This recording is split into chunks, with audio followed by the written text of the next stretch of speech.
champions, and we go through that slide. Yeah, conclusion. Therefore, a country with no maritime policy has no principle-guided leadership. Leadership needs to be guided by the policy, which obviously they develop.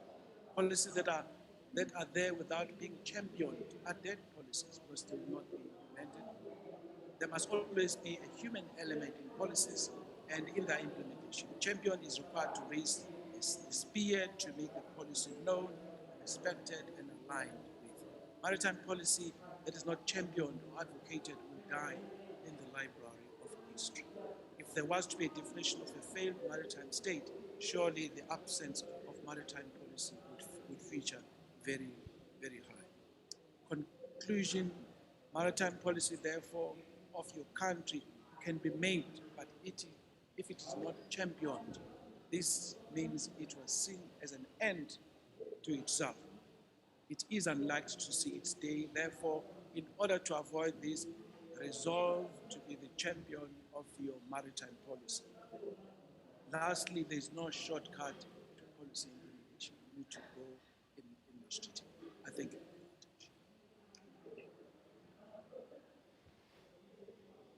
Thank you, Mr. Nduli, for championing the cause.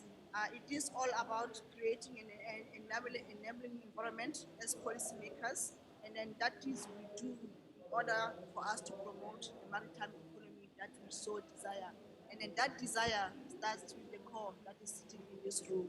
And your voice should be heard both by the policymakers, but a policy that has got no direction, that has got no champion, then it's not a policy that serves the interests of the country, and then it will then fail us. I will then go through to the virtual presentation from Professor Gqeberha, so that he can share his insights as well in terms of then where we are going as South Africa, what are those areas of collaboration in terms of strategy when it comes to policy making, and as we do that one, how then do we come together as a collective, as Africa, not as South Africa. And Mr. Ntubi said, also alluded to the fact that we are still celebrating the Africa Day today. Sir, can we have Professor on the platform? I'm connected, Chairperson. I just need someone to start my slideshow. When we are still waiting for the slideshow, I can just say that Professor Gqeberha is the founder and managing director of the Africa F Observatory Network and associate professor in geophysics at the Nelson Mandela University. Welcome, sir.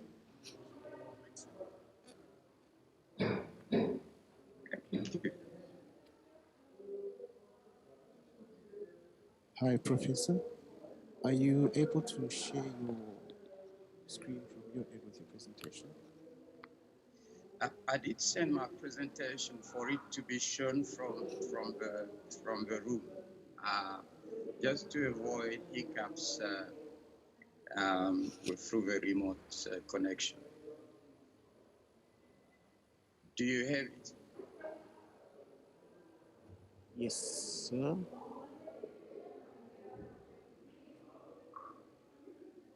Your presentation is live on the screen, sir.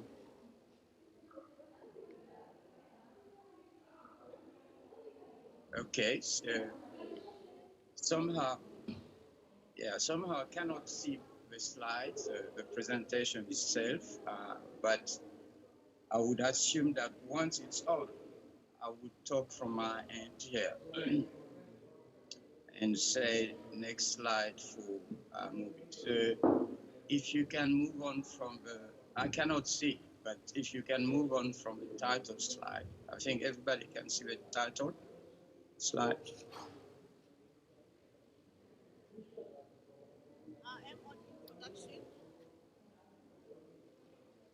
All right. Okay. Great. So let me go on with it then. Ocean economy and climate change are significant globally. The UNESCO in its action plan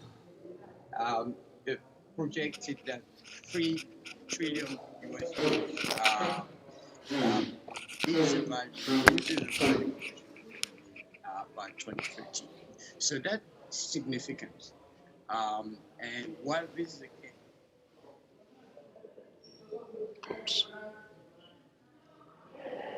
CO2 production or emission will be absorbed by the oceans.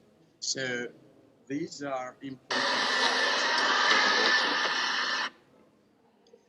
It goes without saying that both ocean and climate change affect the lives of many people across geopolitical borders.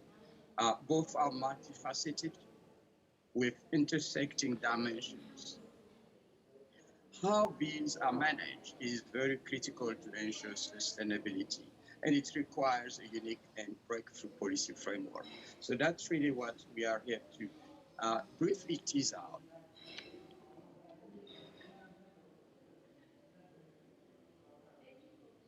This slide is, I think, known to everyone in the room. I will just mention is to give a background, but I will just mention this is the next slide, by the way. So are we on to the next slide? Which shows to unlock the potential of the economy. If you are on that slide, I will just say that these growth areas, which are, I think, known by now and stem from the Operation Pakistan program, these growth areas of economy fall under multiple government departments, obviously without a central point to coordinate policy. So that's our current status. And it's very important to mention, at least to our knowledge, so that's the status. It requires a comprehensive policy, national policy, all right, I'm seeing some, okay, thank you for bringing the press, but this is not my, okay, thank you, this is a presentation, this is the slide where I'm on, thank you. The impact has been suboptimal, simply because the mandates have been driven by various land function departments. So next slide, where we are here now, basically we have no ocean economy policy that's connected to climate change policy. At least according to to our knowledge, we don't have one yet. So this affects the impacts, positive and negative, short and long term, on people's lives, particularly the poor people and under-resourced communities. So this is an important fact. And at this point, it's important to mention what are we talking about when we say the ocean economy. So we propose here a baseline definition. It's simply all economic activities that are linked to the ocean's natural resources and environment, and all are dependent to a degree on the ocean. So you will see on the side these growth areas that were defined by South Africa for its ocean economy. So understanding the potential effects of climate change on the ocean economy is much needed to support decision-making for mitigation and policy development. In its integrated maritime strategy, the African Union recognized that there is clear degradation of the marine environment. There is falling biodiversity with aggravated effects of climate change, of Africa's oceans and seas. So this is an important message that comes from the AU level. The picture on the right will show you that heat waves in oceanic waters are becoming stronger and more common as the climate warms. So this is observational evidence that is part of how the oceans are being affected now. So it is important to mention here that the ocean is an overall important carbon sink that helps mitigate climate change. And the impact of climate-related events in turns will significantly impact on the ocean economy. So you have a feedback. Observational evidence in natural ecosystems are affecting increase, sea level rise, extreme weather conditions, and we've seen some of that in our country. Ocean acidification.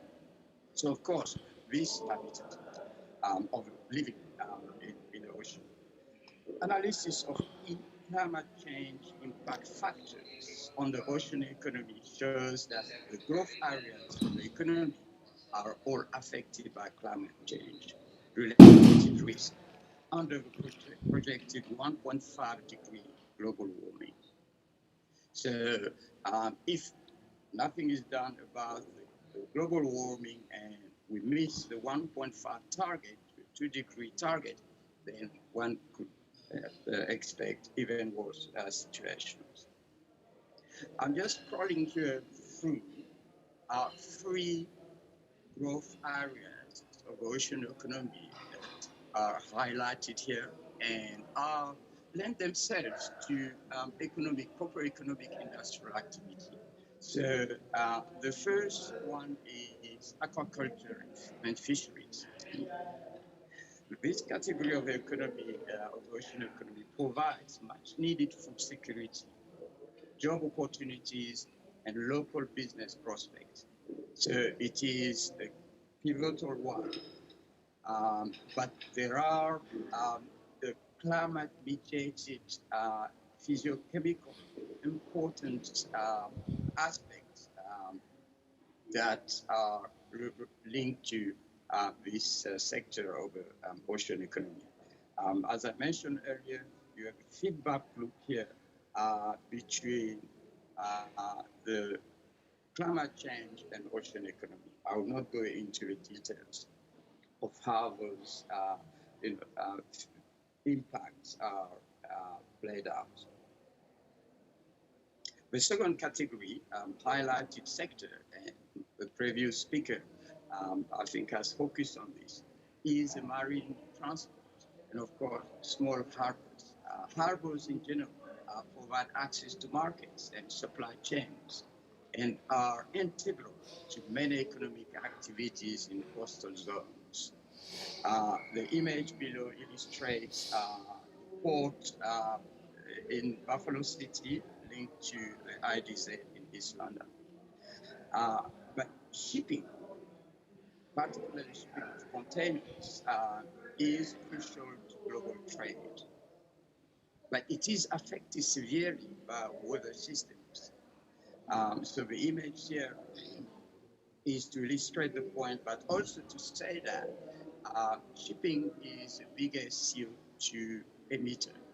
And the International Maritime Organization has set out a decarbonization targets that are very stringent and are now the biggest challenge for the maritime transport industry.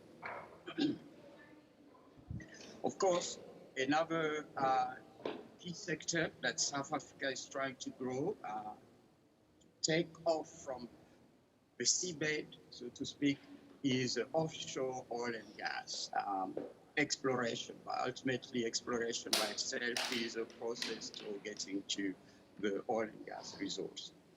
So here it is clear that there are threats to the industry and which have already begun to manifest. Oil and gas reserve would be threatened by climate change. And on the other hand, climate change poses challenges to the coastal and offshore oil and gas infrastructure with associated oil spills risk. So these are just images on the right to illustrate the processes of both exploration and production. So this slide illustrates the tangible threats that climate change presents to sustainable trade and development.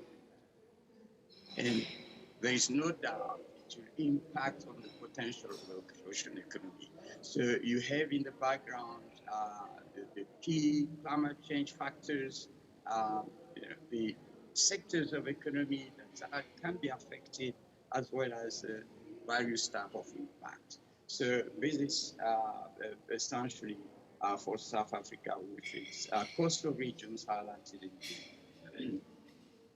What are the policy implications, briefly? So toward achieving impact, basically one would need to mitigate the knock-on impact of climate change through a horizontally integrated public policy framework. So policy implementation would need to enable sustainable development and growth. It must have a deliberate intention to contribute to global commitments, such as the Sustainable Development Goals, One World consciousness. The policy should aim to strengthen and build regional geopolitical linkages and foster collaboration. So this is very important, and I think SAIMI work is really well positioned to deal with this aspect of geopolitical linkages and fostering collaboration, particularly in Africa. Of course, it will not happen without leadership and champions.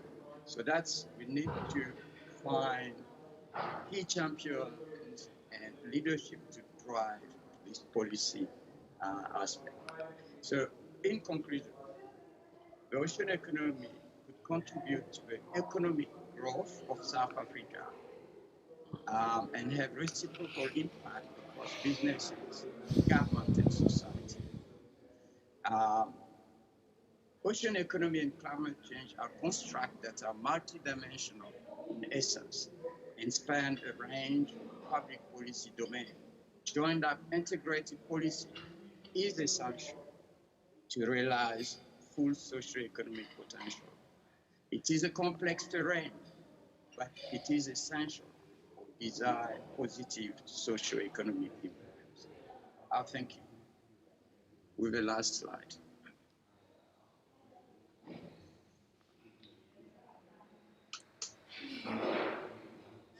Thank you, Professor Gqeberha, for your inspired message.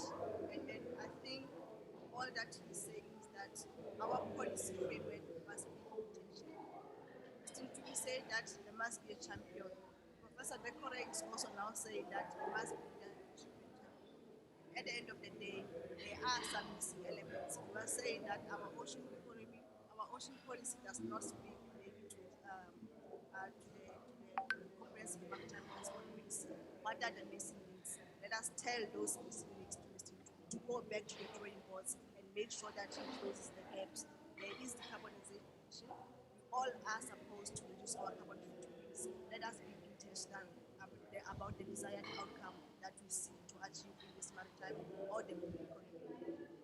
I will then call upon Ms. Judy Beaumont. I said she is the director responsible, or the director from the International Oceans Institute. And then she now also come to try to bring that element of cooperation, of the arguments, the strategies that we are using towards a better policy-making environment that should enable economic growth in South Africa. Ms. Judy is, as I indicated, from environmental affairs for some years, and has about 30 years of experience in environmental issues and the climate change portfolio, of which Professor Gqeberha just mentioned that there is a missing link between the policy that we have as well as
then looking at the multiple layers at which these different users are operating, whether it's multilateral, regional, national, and local. And Masani and I didn't actually talk about our respective presentations or compare notes, but I mean, there it is. And I think the other part of it is that the layering, being policy implementation, policy negotiating, is happening at multiple levels. It's the political, diplomatic, it's the policy legal layer, and the institutional operation layer as well. And again, some examples of political diplomatic processes, multiple international negotiation processes in the environmental sector, the economic sector, the social sector. And I think one of the big challenges is bringing these three sectors together. So here, I've just mentioned some of those that really focus in on this ocean governance from an environmental perspective, but looking at some of the legal and policy frameworks, global, regional level, it cuts across all of the different user areas, and it cuts across in the African continent, multiple transboundary areas, and the Nairobi Convention and the Abidjan Convention are two examples. There are others, many others, in fact, that try to bring together the complexity within the particular area of interest, whether it's the Western Indian Ocean, whether it's the Atlantic Ocean. Also, we've heard about the complexity of institutional frameworks, multiple regional seas programs. There's the large marine ecosystem-related structures. Large marine ecosystems really essentially being ecosystems that are in place over extensive geographical areas, transboundary essentially.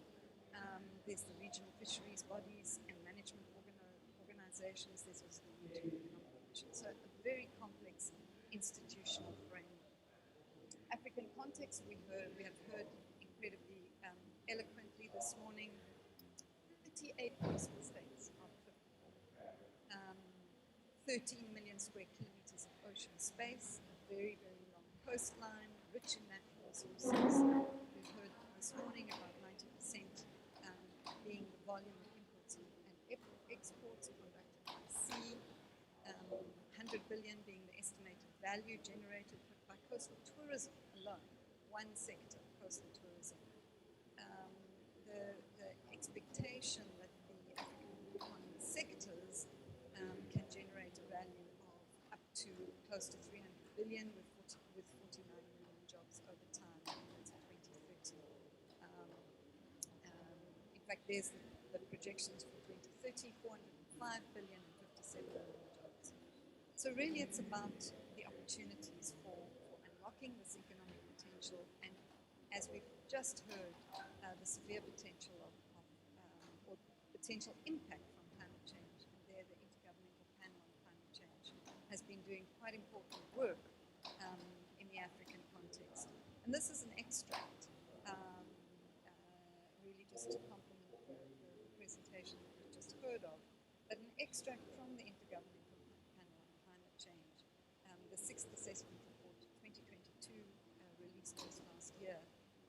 This is called a burning embers diagram because of the different colours. And what essentially you're seeing there, you can see yellow is moderate risk, red is high risk, and purple is very high risk. And the dots really indicate confidence levels. 4 dots is very high, 3 dots is high, etc. And what you can see there is the temperature increases, potential temperature increases on the left-hand side of the screen there, and possible sectors here, or 3 specific broad sectors: biodiversity loss and ecosystem disruption, mortality and morbidity from heat and infectious disease, and reduced food production from crops such as and fisheries and livestock. And you can see really at the 2 degrees cut, all of those are already in red, and essentially that means high impact at 2 degrees. Of course, under the Paris Agreement, the world is pushing for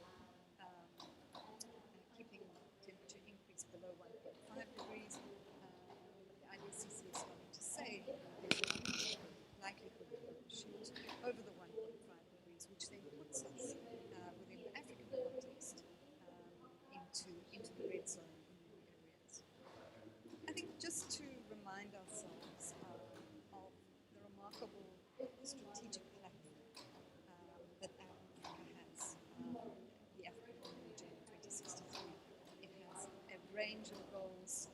It has a specific focus on blue economy, a specific focus on environmentally sustainable and climate resilient economies. It has a number of priority areas, which I'm not going to go through. I think many of you are familiar with those. And what's important about the strategic platform or strategic foundation for Africa is that it really guides the engagement in multilateral processes, whether it's economic, social, or environmental processes. It gives the basis for strong and coherent African negotiation in many of these multilateral agreements. For example, I've participated in some of these in the United Nations Framework Convention on Climate Change, for example. The African Group is a coherent and solid group, and it pushes a very clear agenda within the context of the Agenda 2063. Increasingly, there is this regional coordination on ocean governance through the regional conventions that I've mentioned, and we'll touch very briefly on some of the issues that the regional conventions are focusing on. I pose a question around the extent of African capacity, coordination, and engagement in the Regional Fisheries Management Organization. Is there a coherent African agenda? There are multiple regional fisheries management organizations. I have not worked within that space, and perhaps there's someone here in the audience who would be able to give us a perspective, because fisheries is becoming a pressure point, an area of pressure. It's not becoming in many areas, it's already an area of pressure, and with the impact of climate change, even more so.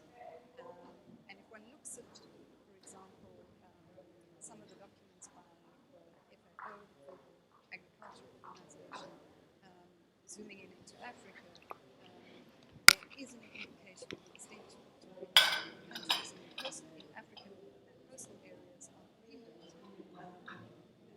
on fish and fishing as a source of livelihood.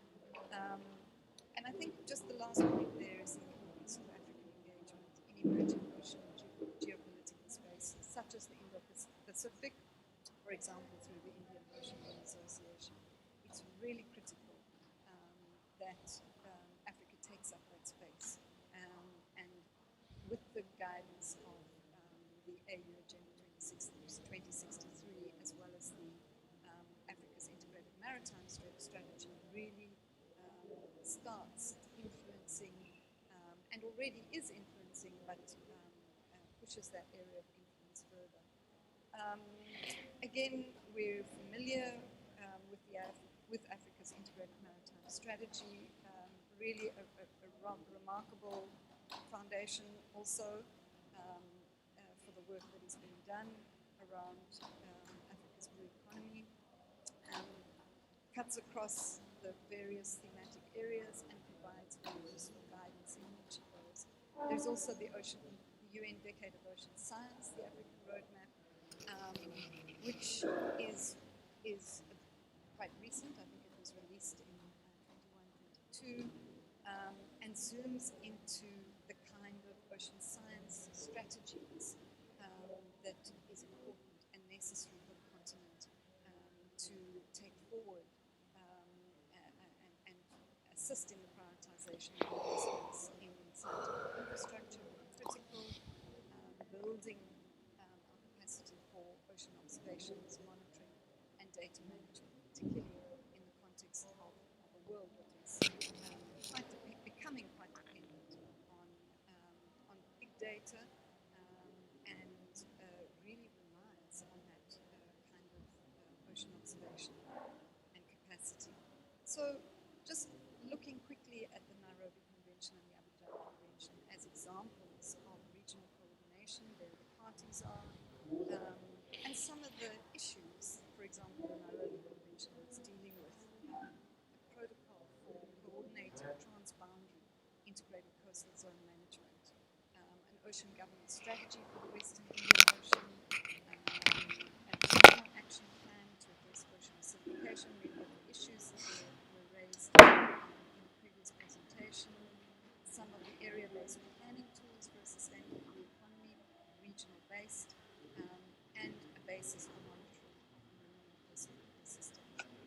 done convention on the Atlantic coast doing many of similarities, similar transboundary regional-based planning and coordination, blue economy, green marine spatial planning. So just a few broad things. Transformation, transforming ocean governance. There are growing ocean, with growing ocean economies across the continent, across the world, growing impacts of climate change as an additional dimension. Environmental impacts of climate change as an additional dimension to that. There is increasing global attention on ocean governance, and in particular, transformation. Various motivation that transformation various motivations, whether it's boosting ocean economic development, whether it's securing rights of marginalized coastal communities, whether it's reversing domestic loss. And I think what's important is that we remember that transformation is driven by an array of different actors, at varying degrees of power. It's often contested. Transformation is contested. Power dynamics shape the agenda for transformation. It can create uneven distributions of costs and benefits, and it's important to, from wherever each one of us is operating in this transformative space of transformative governance, transformative ocean governance, is to find a way of making the politics of transformative change more explicit. So it's not hidden, but it's more open, it's more transparent. And I'm suggesting that this really presents an opportunity for the World African agenda on sustainable ocean economy. Africa is well placed to influence these agendas of transformation. The building blocks are in place through the various strategic frameworks that I mentioned.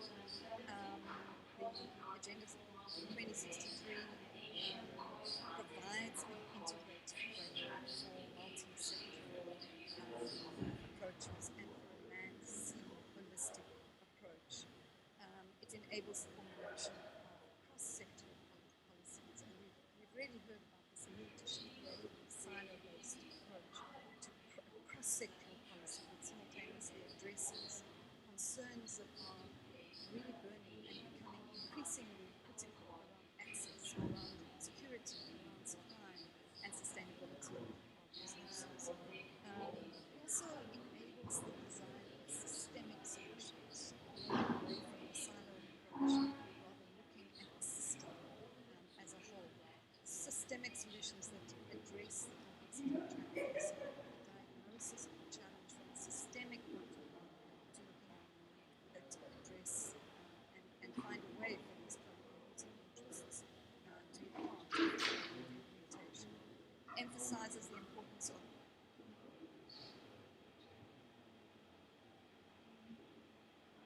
plays an equal change agents.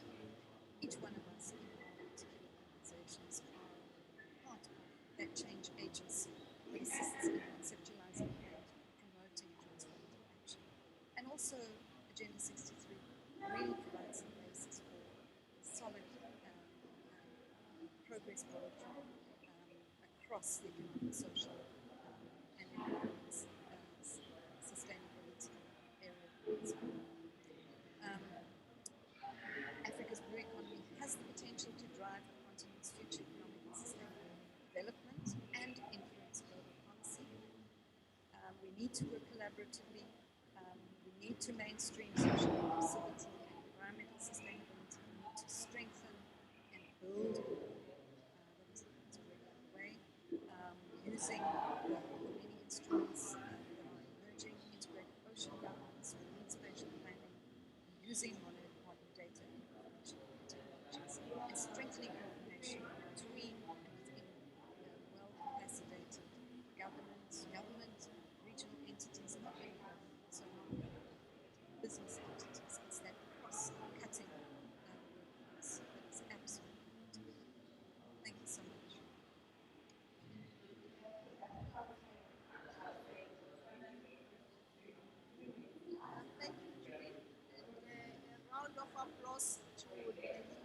course. I will then allow for a round of questions, maybe two or three questions. We have had Mr. Ntuli sitting at the in terms of the policy. We heard that the government has spoken, but then the government must speak because it is listening to the people. And in addition to that one, there are promises of saying that it must be an engaged process when you set the tone for policy. Our policies, are they geared to lead? Are they geared to bring about stability in the post-economic environment? Are they also now geared to bring sustainability in the value chain of maritime transport? So my friend that you find about Mr. Gatia is still there. You see yourself in the value chain. Teresa, those students that you are giving at the Maritime Academy, they see the value chain of maritime transport as new interests and potential features in terms of helping us as we transit on this issue of the maritime space. We are here to talk. So it's time for questions. There's a hand at the far end, another here in front. Two. I will contest the four hands on this side. Then you can say if the question is directed to Mr. Tuli, is it directed to Mr. or is it directed to Mr. Gqeberha? I will start with you. Hi, afternoon, Shamida Daniels from Fishing Bay. It's directed at the panel, I think, in general, as somebody actively involved in South African fishing industry. I've been listening the whole morning. We've spoken about we shouldn't be working in silos, we should be working cooperatively. But yet, government, that's all they do. We're currently sitting with a situation where you have Operation Officer that forgot about fishing. Then you had the master plan consultations again, forgot about fishing. You got pulled in day one. And now, building on that, you have the marine spatial plans across the 13 segments. That also, there's no real room for talking to each other. So, how do we address that for government to actually get that you cannot continue doing this ongoingly and building a house on a crumbling foundation when you're not actually speaking to everybody?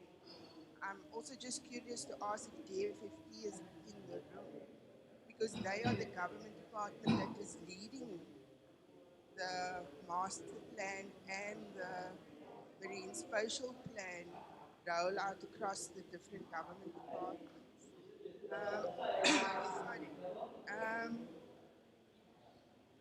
I get our commitment from a South Africa perspective for the Africa agenda, but I'm concerned that we don't lose the getting things right in South Africa first before committing to broader commitments. And I'm not just talking about Africa, I'm talking about globally.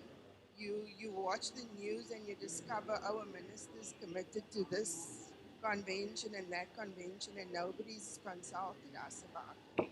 How are we as South Africa going to take responsibility for our marine space?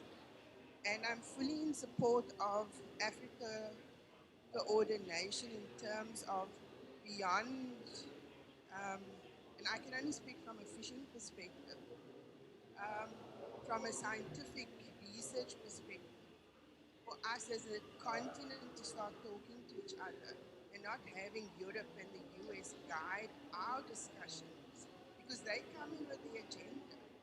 I mean, you have oil and gas. No offense to anybody in the room. But I mean, we literally have a colonization of our oceans at the moment. We had an engagement with fishing with TME, and you have these Australian companies wanting access to our oceans and saying, well, we might give you jobs in 13 years, but the onus isn't on us to actually show whether we're going to do any harm. The ocean is on you as a country to show that you're doing harm. I just feel that there should be that push that if people from outside Africa want access to our resources, it should be on them to prove no harm. Thanks. Next question. I will just take the four questions and then try to solicit some responses. Man from the back and then thank you.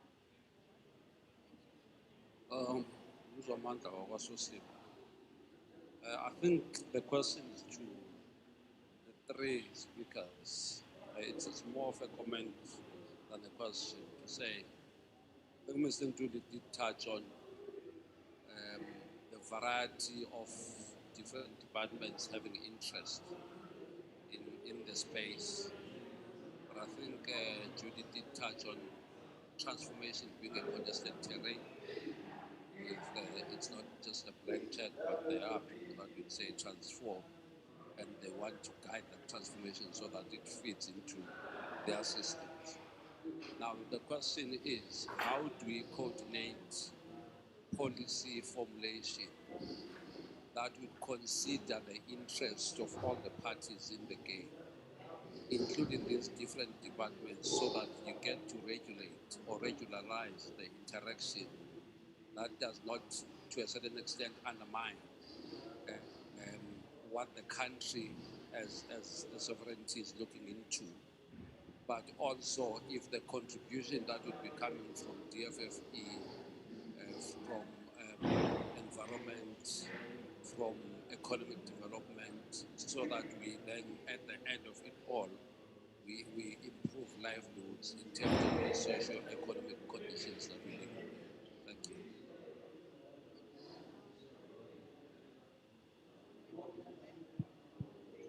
Thank you. My name is Tanda Sotiti.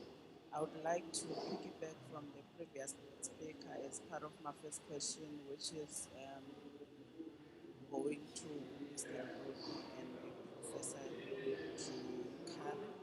I just want to check the issues of misalignment. I think we can agree that there's that inherent misalignment within or between the policies that we're developing as a continent. One misalignment that I would refer to is when the funding policy, or let me look at the value chain, you have the value chain of the ocean economy.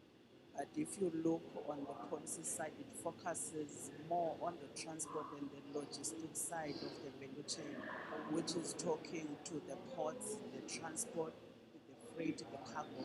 But within the same value chain, we're so split or thin when it comes to the manufacturing and industrialization of the same cargo that we're planning to transport. Then what you see is the high competition between our ports in terms of the continent. One example you would find the port of Maputo competing with the port of Durban instead of complementing each other.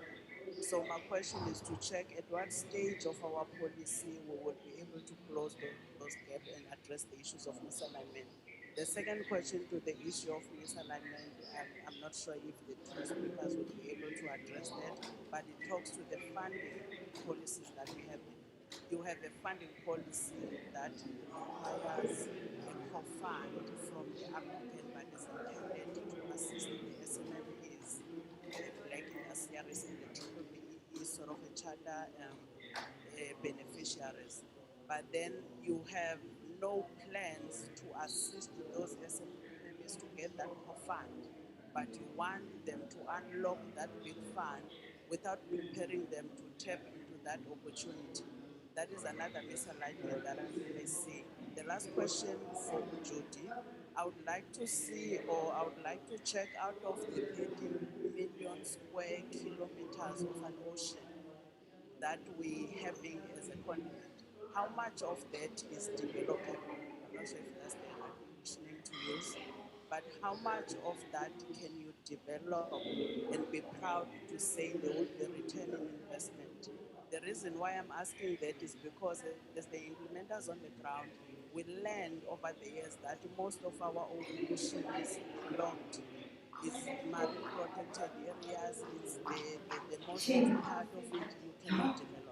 And if that is the case for the whole continent, one start to ask the question if the GDP formula is really efficient to calculate the ocean's economy, because it means there is more to be done in calculating the ocean's economy or our ocean in relation to how far can it develop, and even the 13 square kilometers might not be the reality when you re-look on how much you can address the issue of the competition between the environment and the economic development. So I would love to find out from you if we know, and if we know, I know there's a lot of pieces of the work that has been done. There's a lot of maps that are showing that, but what is lacking, because you find out project by project or program by program, only when you implement a certain program, you realize that you cannot continue with the implementation because that part that you earmark for that program is not developable. Thanks. Okay, so guy next. Good day, everyone. My name is Gqeberha, and I am in Luna of Solve Processing. I'm also a coordinator for the Power Chain, which is based in Nelson Mandela Bay. So I was hearing on just the statistics here, AU 2063 agenda and the 2050 African Integrated Maritime Strategy. And those are very bold statements that were made there. However, in 2063, AU outlook, by that time I will be 65 years old, and that is a very long time. So, how can we bring those to today now? Whereas, in terms of the youth, there's like 1.9 million people who are unemployed in South Africa, in which how do we solve those problems right now? Be able to have at least 1 million of those youth to be able to get the skills to participate into the ocean economy. Will they be able to integrate into the governance of the maritime industry? Or we just have to wait for those days to be passed? This question is directed to I will start with Professor Kuko. Professor, are you still with us? Yeah, I'm muted now. All right, thank you.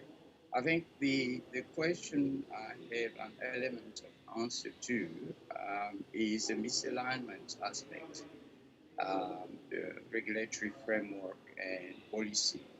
Um, so, so in that aspect, and that's a critical one, it's actually the focus of the contribution I wish to make today.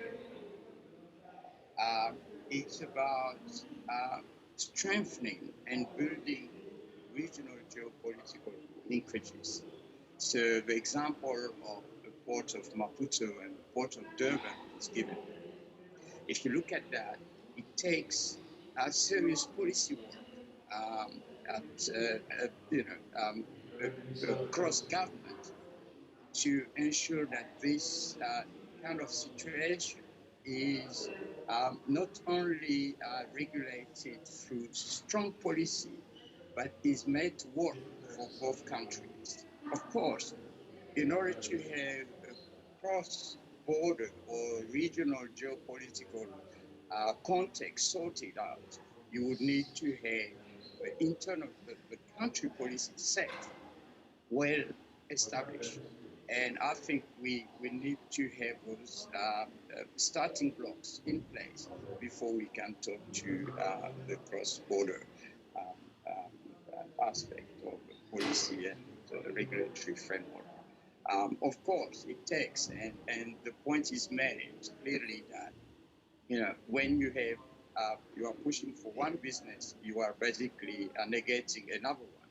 So it takes coordination, integration, and that's the focus of the contribution I was wanting to make.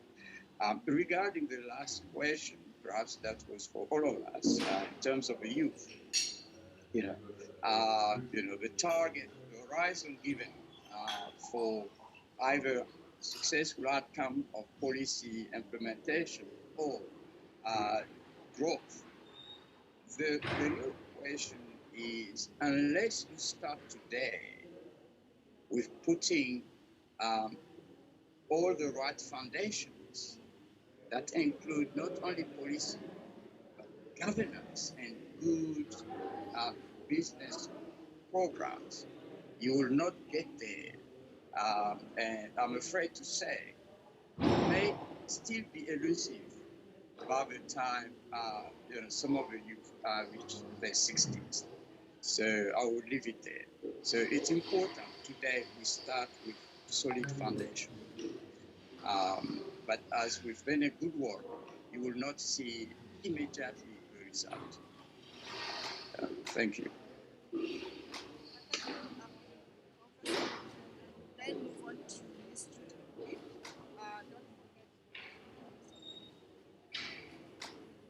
Don't forget the fishing people in the mix of benefits. There is a question from the small-scale fisheries. We have a representative in the room. I think we are not from the small fisheries. Small-scale fisheries, is there anybody representing? That is fine. I hope that they can acknowledge there is nobody from the small, but then there is a lady who said that we must not mix again fishing in the mix of. Thank you, and thank you for very insightful questions. So just on the frustration, and I think we can read the frustration around multiple departments, sometimes a sense of so I can't talk in the name of DFV, but I was there, so I can share my experience. Some of the thinking around the master planning process, for example, pushing on the master planning process. And really, I think what was critical there was to make sure that all stakeholders were included, departmental stakeholders. And from a fishing perspective, the fishing sector, there's quite a lot of effort in trying to get the fishing sector, and in particular small-scale fishers, into the process. And I think the small-scale fishers have very specific and complex concerns. It's not only the space of transformation and urgent transformation, but it's transformation that is taking place at a time where our fisheries are in trouble. Many of our fisheries are in trouble. So there's a need to look at alternative options. The question around the relationship between the ocean economy master planning process and the marine spatial planning process is also a very valid question. I mean, broadly, the marine spatial planning process is an umbrella process, which then looks at the extent to which different sectors can either cohabit or are in conflict with each other in different areas of the ocean. So I can't answer in detail other than to say there are instruments in place. The marine spatial planning process is an ongoing process. It's important to be in the room, and it's important to be part of that conversation that identifies those geographical areas, whether it's for transport, whether it's for fishing, whether it's for marine protected areas, whether it's for mining. On the question of I think the this was a similar, there was a related question around marine protected areas and how much space, in the African context, how much space of those 13 million square kilometers is actually available for development. And it's an important and valid question, particularly in the context of the Convention on Biodiversity, which last year agreed a target of growing marine protected areas, but emphasized the importance of consultation and participatory process in that respect. And I think what's important is to remember that marine protected areas are not only protection. Marine protected areas play a really vital role in nurturing our ecosystem services. They play an important role in the context of changing climate, and they need to be negotiated, as does the use of ocean space or any of the other sectors. We are in a space of negotiation. Ocean space is different to terrestrial space. Terrestrial space you can limit and understand where the boundaries are, but in the ocean, ecosystems don't appear to be defined. So there is an ongoing process of negotiation, whether it's for negotiating marine protected areas or negotiating mining exploration. I think was there one other that I've missed? Just one other point that I wanted to raise, and sorry for a longer response. But in terms of policy processes and processes that one can consultate, there are good examples of this. And there is an example of a process currently underway in response to climate change, in response and guiding the energy transition. And that was the development of the Just Transition Framework to guide the South Africans move from a low carbon country into increased renewable energy, and also focus on building South Africa's resilience to the impacts of climate change. And I think it's really critical that where our sectors are likely to be impacted by climate change, that we get involved in that just transition process. Thank you. Thank you, Julie. Mr. Julie, can you respond in terms of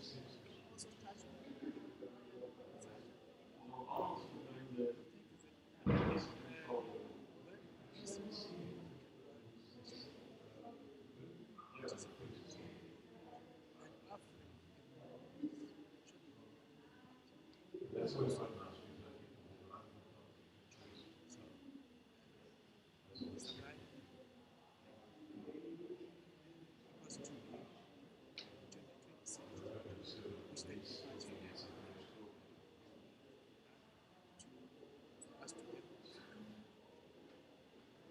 So, and then for the maritime sector, the 2050 aim strategy, which provides specific charter, 20 revised charter, also helps Africa, nations that make up maritime nations to think in a particular way in terms of what are the objectives. So, at that level, that is now in the national sphere, the trend very question which are activities some of them they would remain with this. And the reason for this is because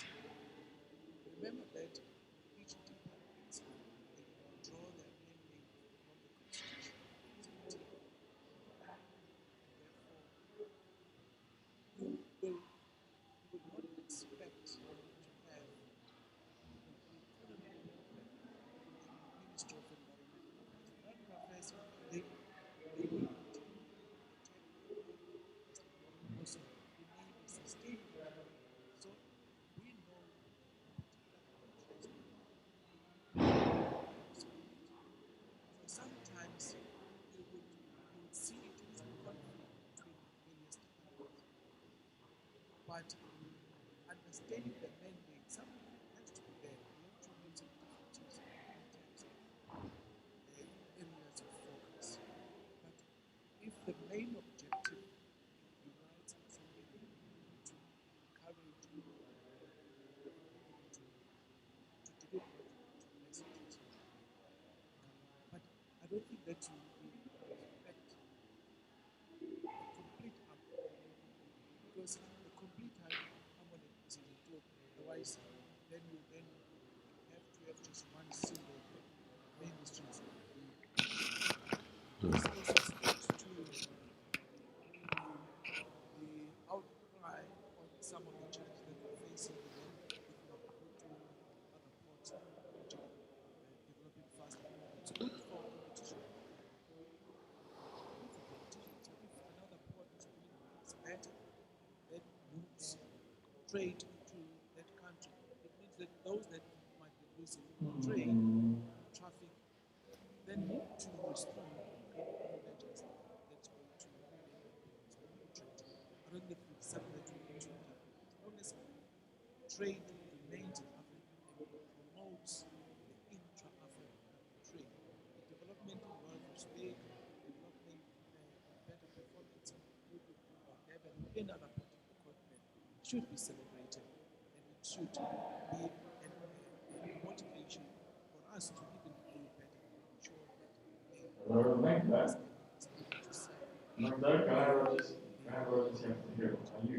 so yes, the key matters Yes, good to meet you too.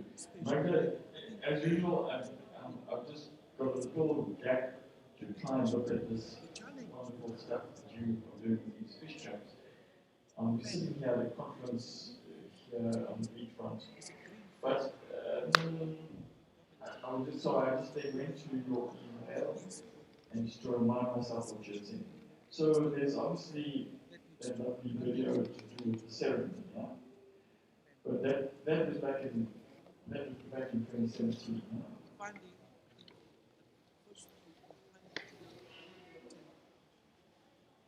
for the maritime sector, the CMDP identified the lack of funding sources and understand this and further things like addressing the maritime fund, which is shown then the conflict, not so the conflict between the ocean economy, value chain versus transport value chain. I think this, we must look at this as complementing initiatives. We must find ways to do the best for the country. And that requires leadership. It should not be seen but it must be seen as the area that strategic thinking and alignment, but you will not have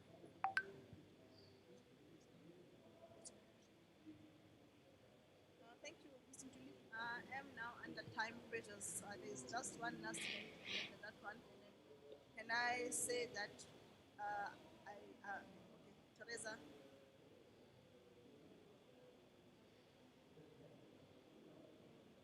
Here, how then do we account for this ocean's economy? Can I have the gentleman, Teresa, and then we speak to that one, and then I'll make an assessment if there is need for the remember, this is an engagement that needs to inform the policy policymakers. Thank you, sir. All right. Thank you. Good afternoon, everybody. My name is Sam Megwa. Here I represent the Global Maritime Forum. We are an international non-governmental organization made up of what do you mean document status? taking the lead in decarbonizing the shipping industry. One of the initiatives we are currently working on is the concept of establishing a green corridor between South Africa and Europe.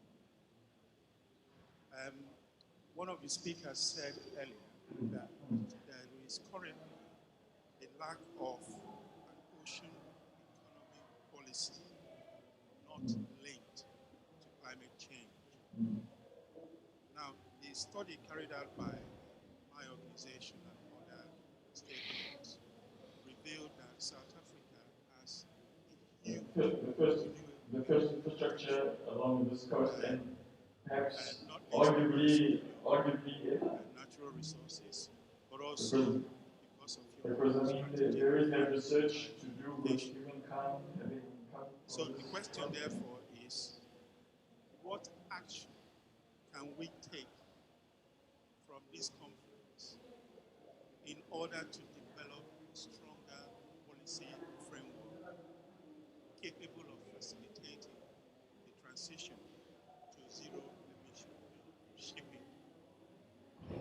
Because I can tell you that the companies we're working with are currently challenged by the lack of that policy framework, strong policy framework that is linked to the decarbonization of shipping. And I can also tell you that it is discouraging at the moment investments by some companies who are willing to do business with in South Africa. So our organization is quite keen to see action taken on that front. So it'd be good to know, what can we take out of this conference in order to create a stronger policy for the transition?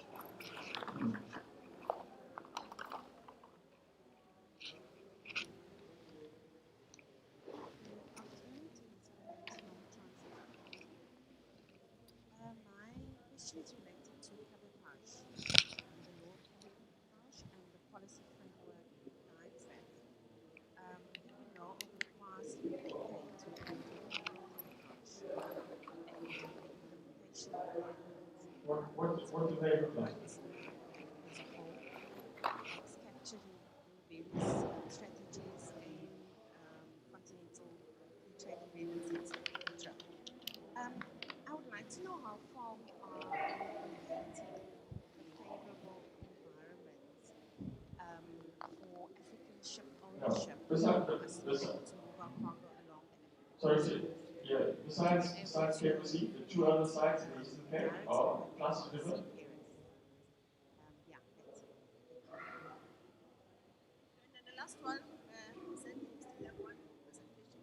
Then there's a guy over there. There's a mic next to the left side. Thanks.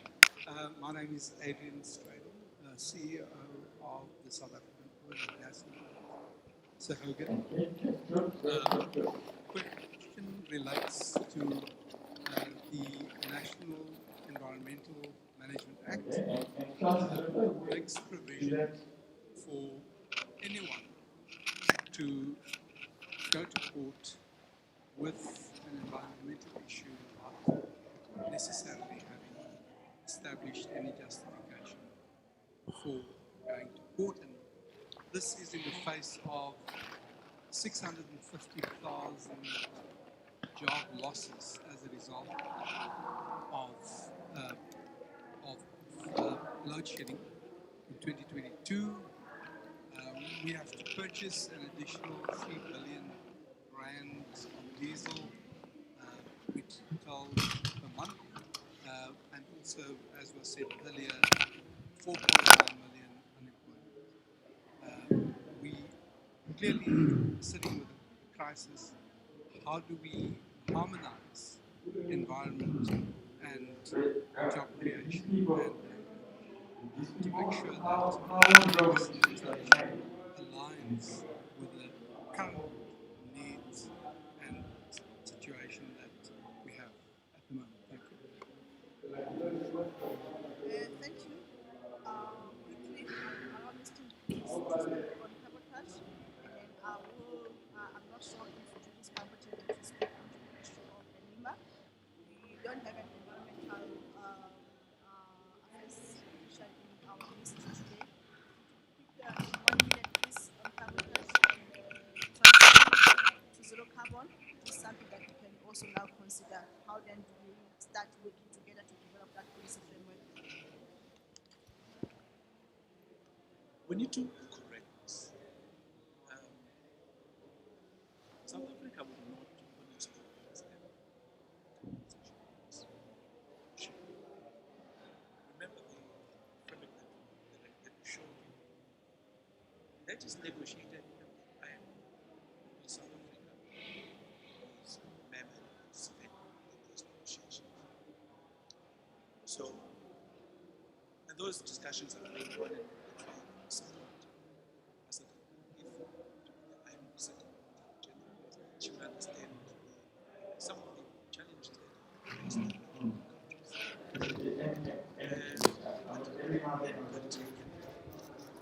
Issue to whether our national forces nouns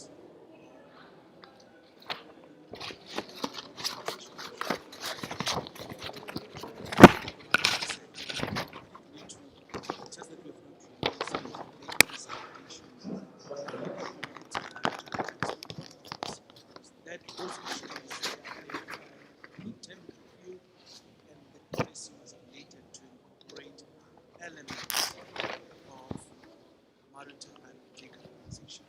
And the method, as you say, it's something, it's a common denominator, so it's a common denominator all over the world, the indigenous First Nation people. So the way they are made here, is it very similar to the way they operate? To that material, so names of these sources of maritime policy, the emerging maritime policy.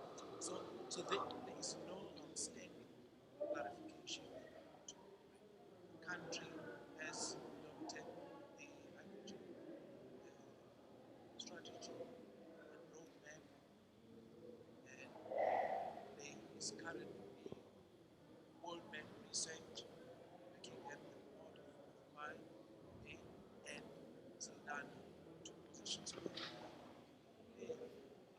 but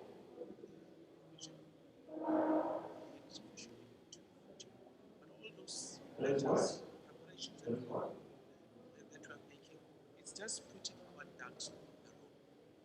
They are all dependent on the negotiations. And those negotiations are actually taking place in 2 weeks' time. And there's a delegation going there to negotiate the next strategy, the member strategy. Because there's issues. And thanks God I'm not because it occupied us for many years.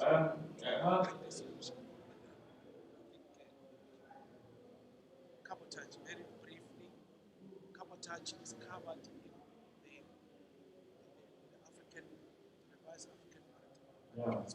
So in basic terms, they are there and they need to have this knowledge, yeah. So they just use the stones or the rocks that are lying loose to create a kind of corral, yeah.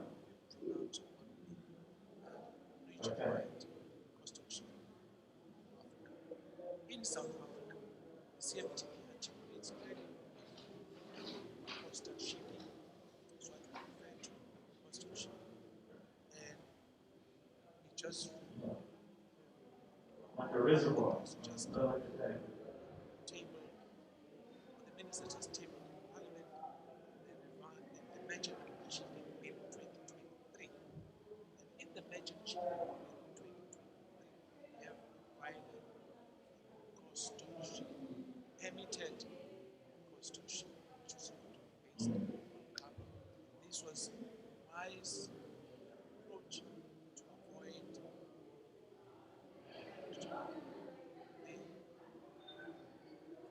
not outcry, but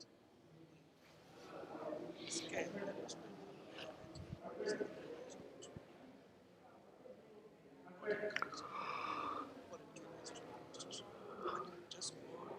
The bill is available and downloaded on the website. It's the legend shipping bill 2023. Okay, so high tide, as you say, they know the room, yeah. So they know. Well, hang on. So the high tide, so the fish come in, and then they are guided along, and then into the pools, and then what? And then they put the.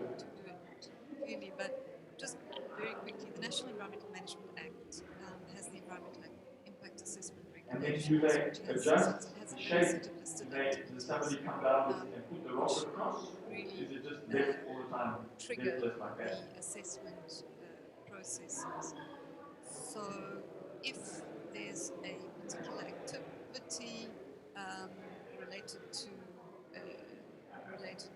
mining, related to seismic surveys, related to shipping in a way, and that activity is listed in the Okay, now tide's gone down, so I must move down now, and I must take some rocks and I must push them across to stop them from escaping. and any legal challenges would have to be very, very solidly based on the legal framework. So there have been legal challenges. Some of them are successful, some of them are not, and the courts would then really need to adjudicate on those challenges on the basis of the facts and on the basis of the law. I'm not sure if that helps. Thank you for that one. Can I just close the session? We have one more presentation. Can I get a round of applause for the speakers in this session? Thank you. Thank you, Ashley. Can I then call, we have got about 10 minutes to just usher us that ocean accounting is an instrument to support ocean affairs in the continent. And it's likely that we did that same thing, yeah?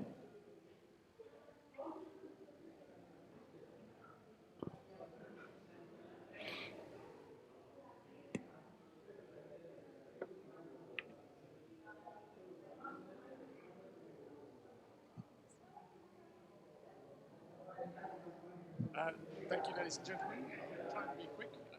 I'm on lunch. I would like to just comment and say thank you to previous panelists for really setting and bringing my seat on this talk. We're talking about ocean accounting, and I just want to say that ocean accounting goes well beyond economics, particularly ocean accounting as an instrument for ocean governance.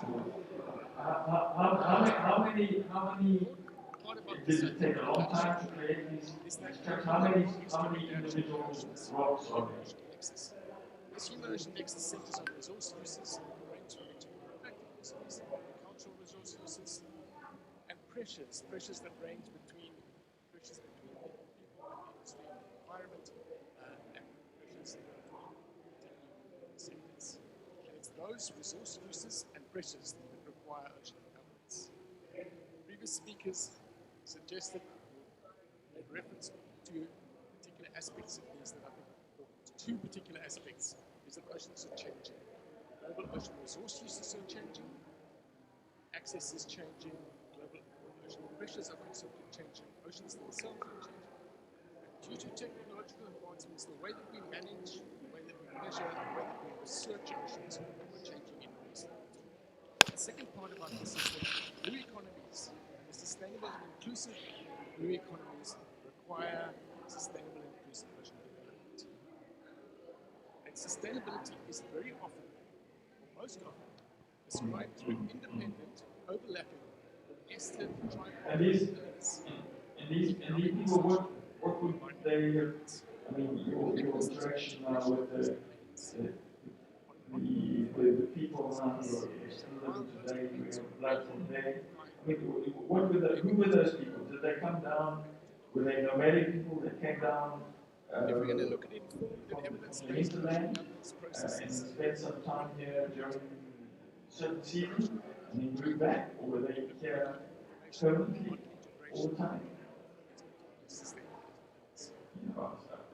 So when they were here maybe 2,000 years ago, did they move between inland and the coast? Did they move back and forth, or were they just people who just lived here all along, just the coast? For far too often, we have valued our ocean use and our ocean economies only through contribution to GDP. While this is still a critically important metric in terms of strategic macroeconomic planning, investment decisions, measures of economic growth, etc., they tell us nothing about inclusivity, about the benefits of the ocean economies, about sustainability, allocating resources for energy use. They tell us nothing about non-market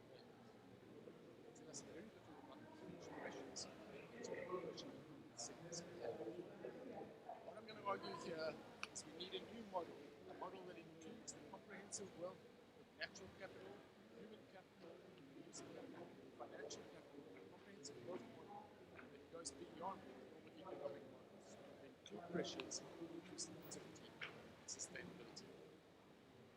I'm going to throw up a fairly complex diagram on the ocean nexus. I don't have the time to go through it, but basically what we're looking at here is that we have economic systems that are embedded within social systems, and we are embedded in environmental systems.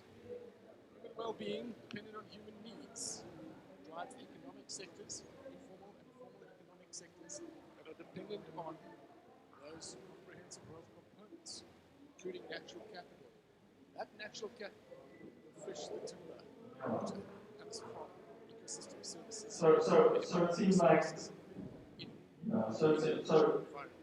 what is the right term, do you think, for these people? Were they the koi sand? Were they the sand? Were they the koi? What is the name?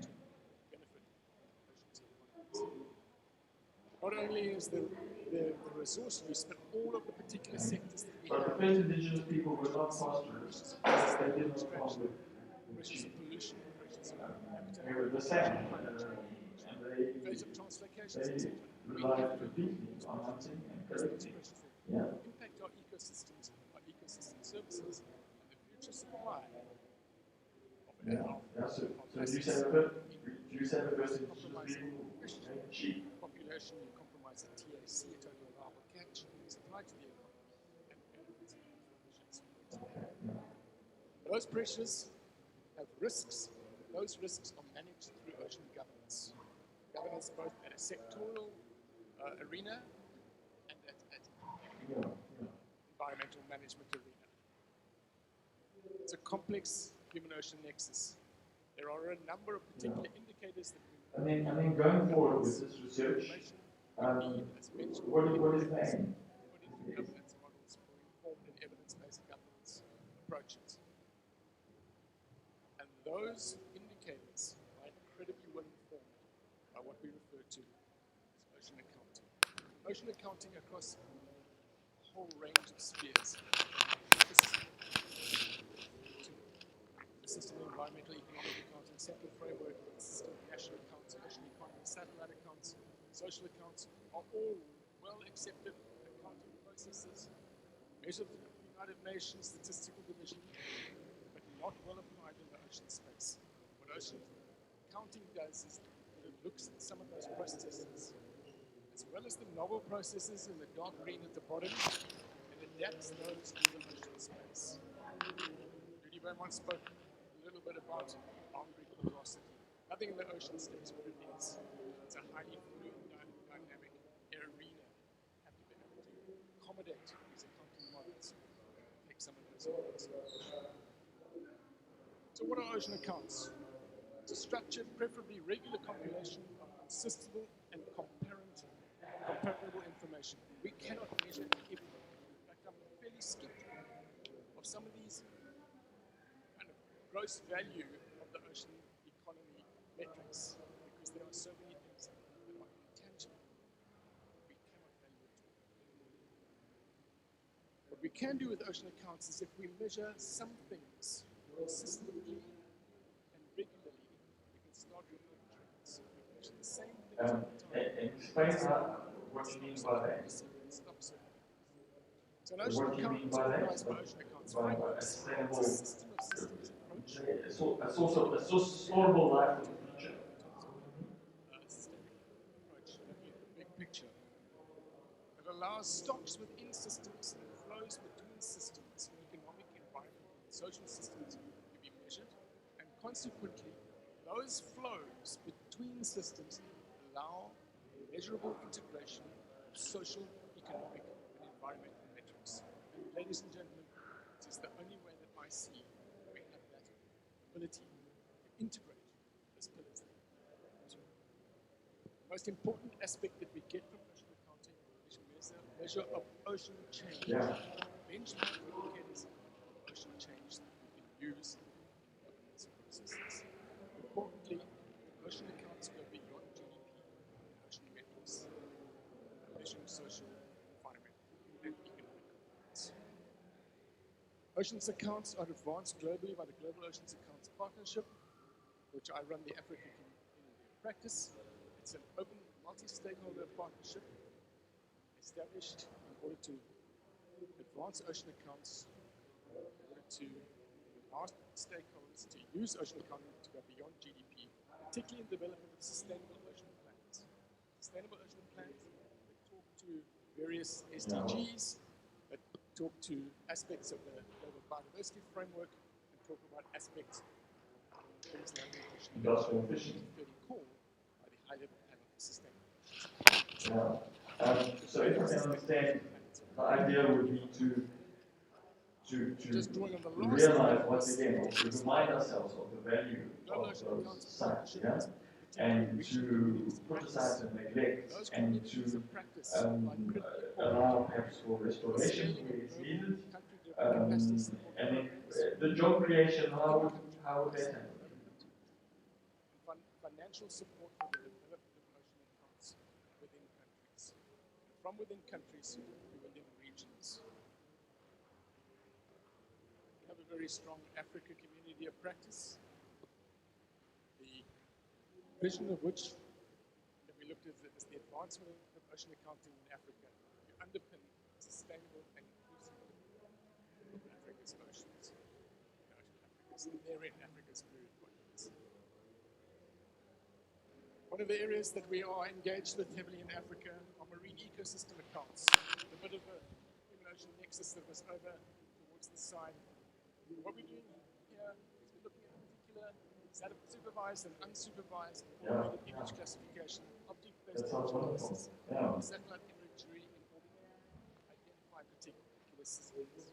We have projects in Bazaruta in Mozambique, Leafy in Kenya, Keter Lagoon region of Gabon, and in Table Bay and False Bay in South Africa. What we're really doing here is using satellite imagery to identify particular systems, be they mangroves, seagrasses, corals, sandy beaches, or whatever ecosystems they are. All right, I'm going to write something. Now, while I'm writing, I might start rolling these out on a national basis. Scale them up. And scale them up in order to, for example, get an entire mangrove count. Of course, yes. And these are really important. Sure. And is there maybe a picture? So many coastal communities in this country. Yeah, a photograph maybe of you. Right on. I don't know, maybe with a couple of the. Or maybe, yeah, I mean, maybe a photograph of you or you together on the site, maybe.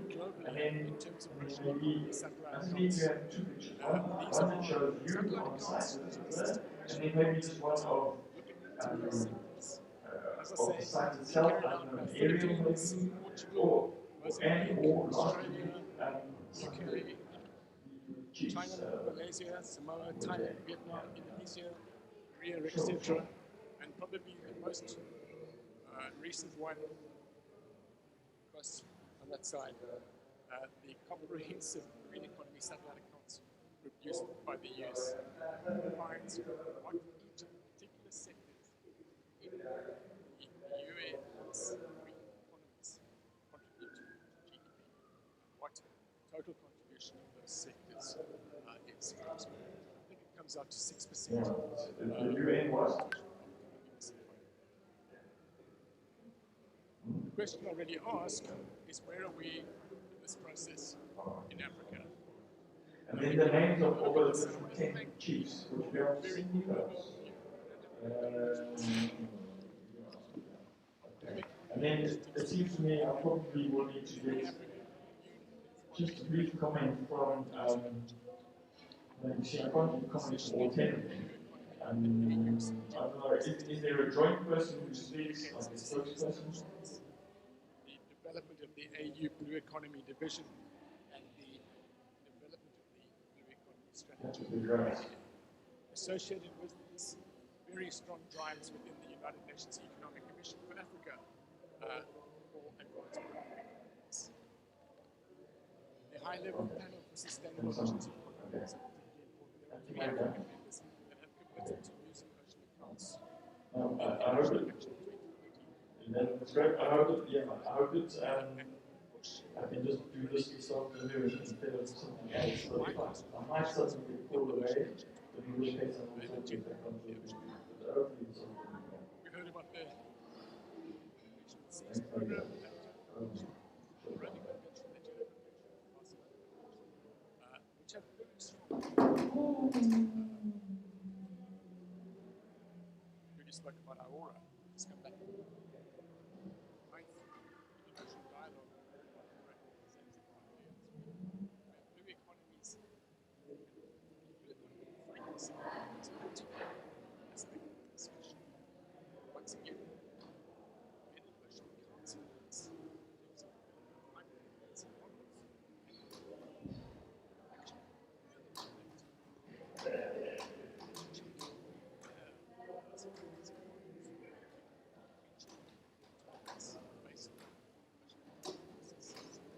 the other particularly important aspect is that there are many national imperatives of ocean economies. Mozambique's Pro-Zoo program, Kenya's Go Blue program, etc. And many of these nations are turning towards the Global Oceans Council Partnership for assistance in capacity development in ocean accounts. Ocean accounts play an incredible role across a whole range of components within blue economy. So I'm not going to run through them. You can see them quite clearly. I'm going to argue here that I think it's taken some that ocean accounting is an absolutely critical component of blue economy processes.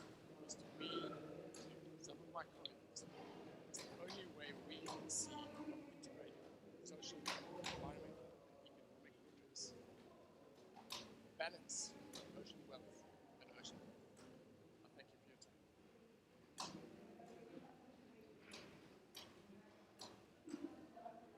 Thank you, Professor. Ladies and gentlemen, you have heard how then we need to take accountability in terms of the ocean governance. Any questions or points of clarity, comments? There's a question there at the back, and the second question here, and then I'll close it there. 1 minute, please. Dr. Franklin, for the presentation. I'm Gqeberha, co-founder and CEO of Maritime, and I focus on agri-tech in the seafood industry in Kenya. And this is exciting because this is something that we work on with our own research that Pacific Farmers actually sponsor and I'm also part of Aura, the top 9 panelists, and it's particularly that I'm the only South African So I'd love to get more support from anyone to herald that in the South African industry. And yeah, I just wanted to put myself out there and hear a few collaborations around that industry. Thank you very much. Thank you. Thank you. Second question from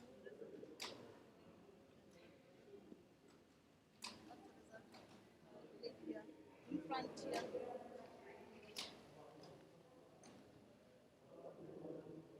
Just a quick question on policy and governance, but my concern is that we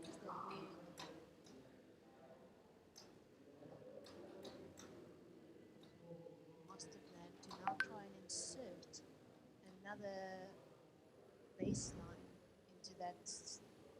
Does it not take us back a step and exacerbate what the fishing sector is saying in terms of the silos? And how do we incorporate more transparency for stakeholders in the industry as a whole? So I'll close it there. Respond, Prof. Okay, thank you. I'm going to take the second question first. One of the things that we find within ocean accounts is that particularly when we work across Africa, particularly in countries where they are earlier in the development of particular blue economy initiatives and processes, becoming each state is much easier to position ocean accounts as an issue in the process, rather than, as you say, bringing it in at the next step. However, the important aspect of that is that the countries who see we are achieving ocean accounts, those other countries, there's been incredible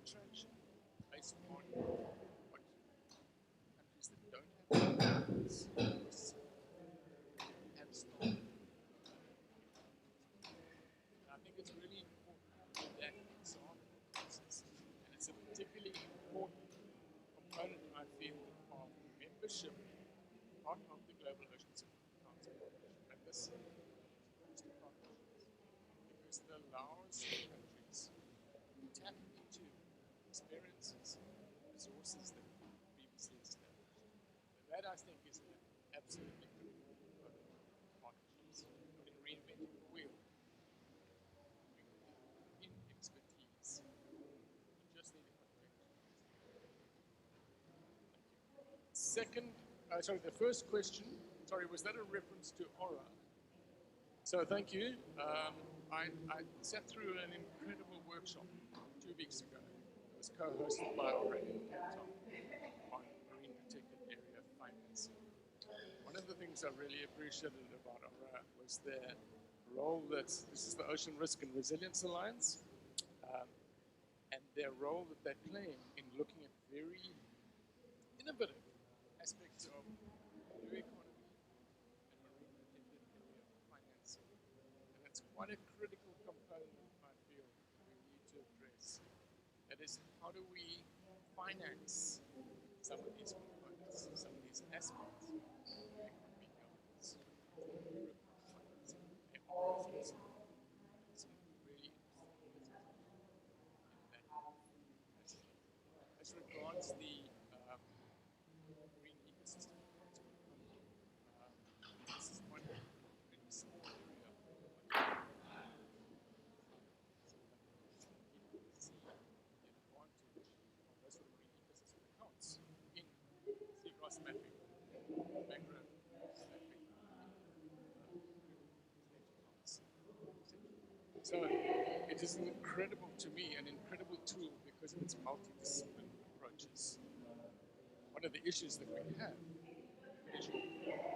is to get economists to run fisheries biologists, get fisheries biologists. Thank you. That brings us to the end of the session in terms of policies to advance the development management and monitoring of policies as well as activities in terms of the scope for development. Ladies and gentlemen, we will have lunch for 30 minutes. It's now about 30 minutes after the 4 o'clock. And just be back at 5 to 4 o'clock. So, and then at 4 o'clock we start the second session. The second session is going to be a parallel session. The first session will be in here, and then the second session will be in Woodstock, and then the coordinators will just show you. If you are not PDT, the second parallel session is going to be about maritime indigenous knowledge, and that is going to be in Woodstock. And then here in the plenary, we will deal with repositioning Africa as a major maritime center for seafarer development in Africa. So let us be punctual on time. And I hope that at the latest by 4:30 we'll be done. We're supposed to be done by 4 o'clock, but then because of the time on us, just simply say by 6:40. Let the sea set to free, but then as it does that, let us be cognizant of all the other things and major features that need to set us to this ocean space. Thank you for your time. A round of applause for Professor, and round of applause to the host as well.